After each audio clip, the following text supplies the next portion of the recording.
And Anteri, I didn't even realize Anteri also on the Orzhov Yorion deck that captured all of our hearts earlier in the day. Right, and this is one of the matchups that a lot of the Yorion Orzhov pilots actually wanted to dodge coming into this weekend.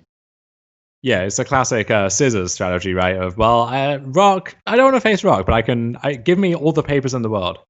Right, and unfortunately, it looks like those scissors are stuck between a rock and a hard place.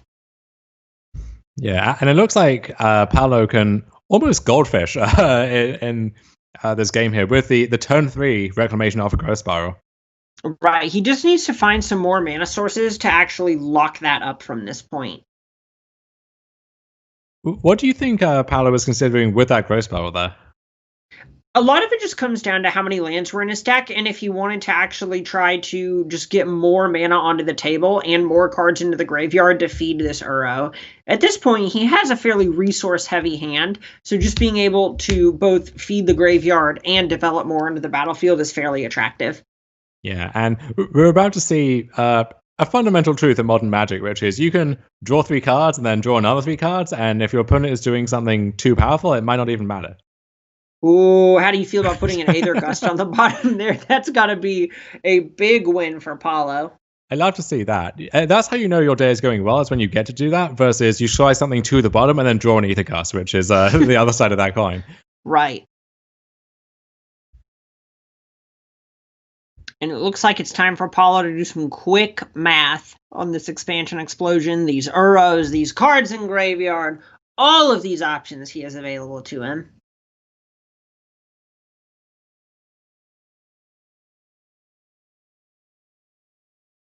And Uro is the growth spiral that we all deserve. He'll be. Can he chain together the 2 Uros on this turn? I suppose he can if he wants to. Or this might just be a medium-sized explosion or Shark Typhoon. Yeah, I would assume it's going to be an explosion to just put 1 million cards in his hand. But there are a lot of different approaches he could take here. Yeah, Fabrizio thought that he'd drawn a lot of cards. Well, in fact, let me tell you. I'll be the one discarding to hand size. No. Very much. I'm the world champion. Sit down. 3 cards. Whew, I remember when I drew 3 cards. It was right before I drew 2 more cards. Okay, so here's a way in. Yeah. Hey, Doom Foretold will gobble up the Reclamation. And now this is a position where Paolo has to figure out if he wants to develop something like Uro on the battlefield and give Fabrizio the chance to actually eat these treacherous blessings off the battlefield or not. Or just go ahead and say, all right, we'll let that Doom Foretold do its damage, and I'll discard a card and move on with life. Is Paolo just searching as hard as he can for a second Reclamation here, or can he play more of a conventional game? So here we see a couple of Shark Typhoons hiding out in Paolo's hand. I'm expecting him to just lean into those here and just try to make a 5/5 Shark and then say a 5/5 or a 6/6 Shark next turn. How does a 5/5 Shark that draws a card stack up against a Burglar Rat? Well, it is bigger. Facts, yes. It's almost like the opposite of a Burglar Rat if you really think about it. Well, I don't know. I'm not one for thinking. So instead of that, I won't. And there is the second Reclamation to put this game out of reach for Fabrizio. Really, the second expansion explosion, the second Reclamation, 8 lands on the battlefield. Name a more iconic duo. I'll wait. And it looks like he is exactly 1 short of going for a lethal explosion here. Luckily. Decides to play the Reclamation anyway. Being 1 point short doesn't really matter when your opponent has a treacherous blessing in play. Well, sure. The hard Quick rock, game like 1 going to Paolo Vitor Damo de Rosa, really showing why he's 5-0 in this tournament with the deck that felt like it had a target on its back going into the weekend. And also showing why the people who chose the Orzhov Yorion deck were scared of this matchup. And, even though their initial testing against it may have gone okay, they could tell themselves that it was a tenable matchup. Just looking at that first game, it's hard to believe. Right. The big issue is cards like Wilderness Reclamation and Expansion Explosion are individual cards that are just worth so much advantage on their own. Wilderness Reclamation represents, or is one card that represents 6, 7 mana sources, or more, even. And Explosion is a card where that game we saw the first Explosion was 5 cards. The second one was 8 cards. These are the types of things that a Burglar Rat isn't going to stand up against as well as it would against, say, a Teferi Time Raveler. Yeah, and we see Rotting Regisaur in the sideboard of some of these Yorion decks, which at this point is the classic go-to maneuver if you need to pivot into a more aggressive plan. And that's all well and good, but I don't know how good this Orzhov deck is at doing that when none of its other cards are aggressive. Right, there's certainly a point where this deck is trying to grind, but it's at odds with itself. Like just playing Rotting Regisaur because it needs a card that can attack, even if it flies in the face of what the deck is trying to accomplish. And this deck also has an additional 20 cards that are not Rotting Regisaur, if that's a card you most want to see.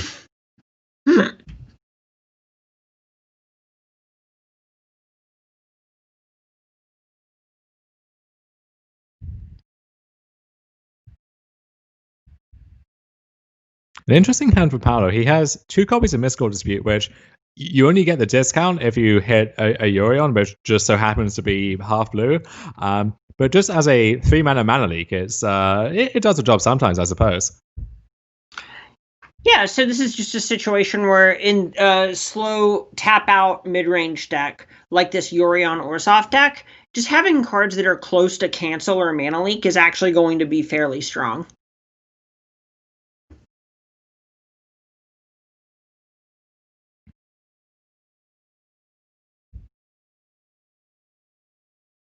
And Paolo catching in a Shark Typhoon, and that was a good sequence of draws there for Paolo. We're about to develop a Reclamation, get to pass with 2 counter spells open, with the Explosion to power out next turn if he wants to. Right, this is just exactly how Paulo drew it up, what he needs to be happening in order to just put this game out of reach. He even drew the red source that he was missing for the Explosion. Look at that, D-Spark on the Wilderness Reclamation with enough mana to pay for Mystical Dispute. Yeah, and if those were 1-mana Mystical Disputes, he could he would happily spend both of those to keep his Reclamation, but he can't. D-Spark is not a blue card. Right, absolutely. And you just see Fabrizio tapping all of his mana saying, nah, you know what, F6. I'm good, thanks. We both know. We're not pretending here. The Baby Shark will rumble on in, and the Nightpack Ambusher gives Paolo a new plan that he can pivot to here as well.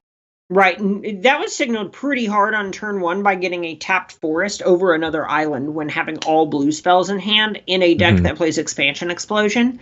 Because as it stands, Paulo can't actually cast Explosion without a Wilderness Reclamation. And we see the biggest Burglar Rat imaginable here in Basilica Bellhorn, eating 2 of Paolo's cards, including that Nightpack Ambusher. So Paolo making a big statement, choosing to keep that Mystical Dispute.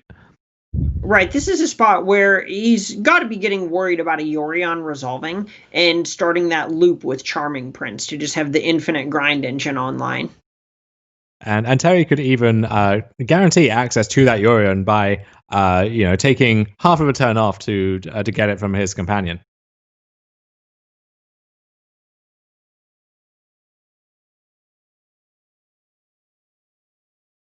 We do have a Euro here, and I have to imagine if Fabrizio had a way to cleanly answer that, we might be seeing it right now. Well, Doom Patrol's not that far off, right? Yeah, I mean that is going to do it.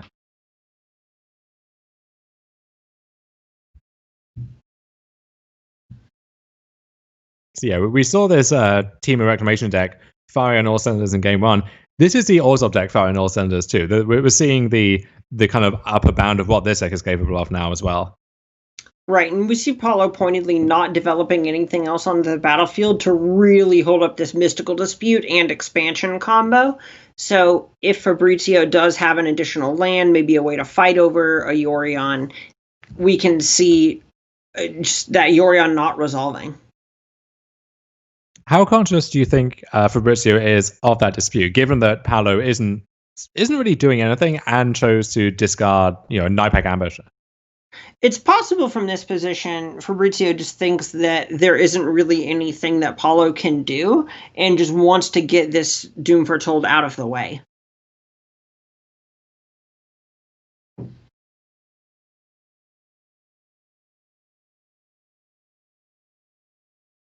Spiral finds Shark Typhoon. Looks like Paulo's just weighing how far away he is from cashing in his graveyard for an Uro.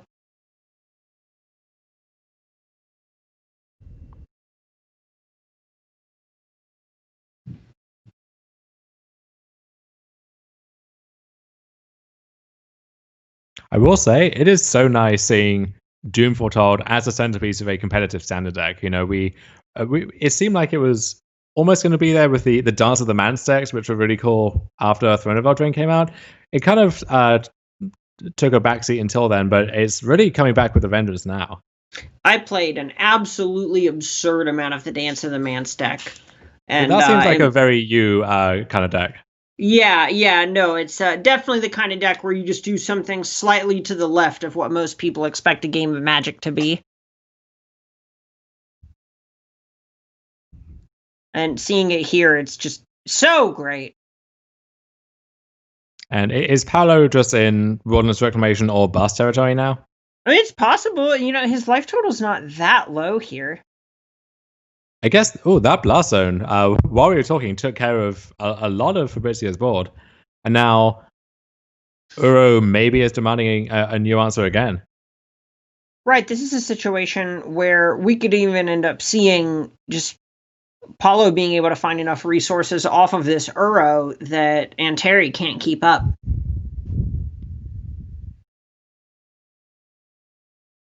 If there's a card in standard that gets you back into these games where you're just behind on every resource, Uro can do the job. Oh, but that Elspeth Conqueror's Death is backbreaking.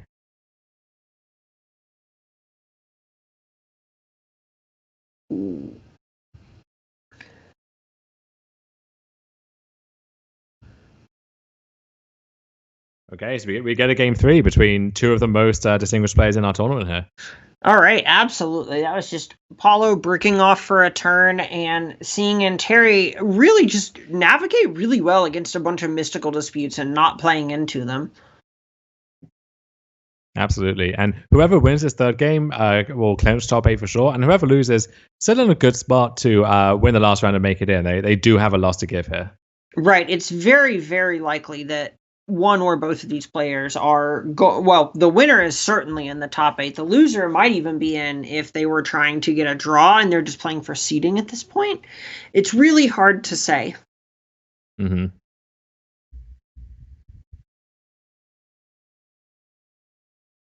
Paulo with a snap keep. He has a Wilderness Reclamation. I see a Wilderness Reclamation, I keep.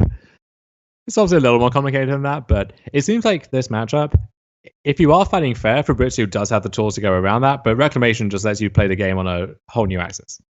Exactly. This is a situation where Paulo's going to have a bit of natural resistance against something like a Burglar Rat or even just something like Duress by virtue of having multiple copies of Wilderness Reclamation, which puts this Reclamation deck to be in a great position to just try and top deck into its powerful cards like Expansion Explosion or Shark Typhoon.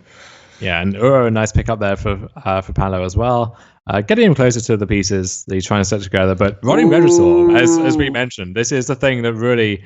It's a new game of Magic now. It's not the back and forth grindy game 2 that we saw last time. Okay, so here's the thing where there's an Expansion Explosion and a Wilderness Reclamation. So if Paulo can just find a land off the top, this explosion will kill Rotting Regisaur. Yeah, and he gets to cycle the world as a redraw as well.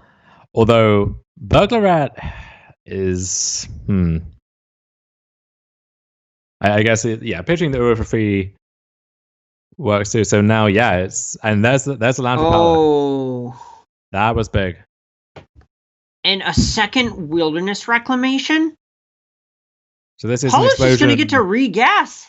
This is an explosion for 7? Yeah. I will kill your only real threat and also Wheel of Fortune. But just for me, you understand. Not for you. You can keep the Basilica Bellhorn that you have. You know what? I will discard one card just for you.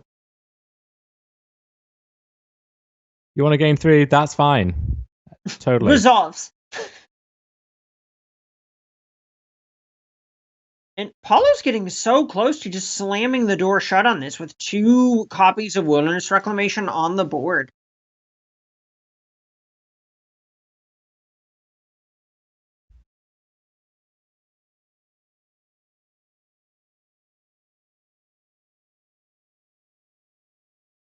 And we just see Paolo just Paulo has... covering bases here with this blast zone situation. Oh, we could get so many burglar rats with that blast zone. Oh, I think he might. Paolo playing the role of exterminator here. Also has 2 Tark Typhoon and a wolf just in case. A real embarrassment of riches.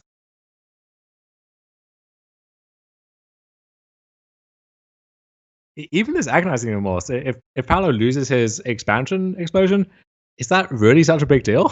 Yeah, it really just feels like he's just saying, well, what's the worst thing that really happens here? There's an Uro right there.